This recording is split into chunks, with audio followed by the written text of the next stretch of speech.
Hello friends, మేము కొత్తగా YouTube channel start చేసాము.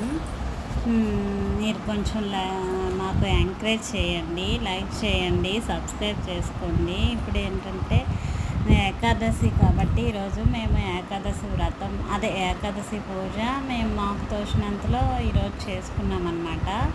ఈరోజు ఏకాదశి పూజ చేసుకుంటే చాలా మంచిదని ఆచార్యులందరూ చెప్తున్నారు. అందువల్ల మేము చేసామన్నమాట. మేము మాకు తోచినంతలో గోవిందనామాలు, లక్ష్మీ అష్టోత్తర శతనామావళి ఇవన్నీ చేసాము. వెంకటేశ్వర స్వామికి పిండి దీపం అంటే చాలా ఇష్టం కాబట్టి వెంకటేశ్వర స్వామికి పిండి దీపం పెట్టండి. అలా పిండి దీపం పెట్టడం వల్ల చాలా మంచి ప్రయోజనాలు అయితే ఉంటాయని అంటున్నారు. అందులో మాకు కూడా ఒకటి జరిగింది.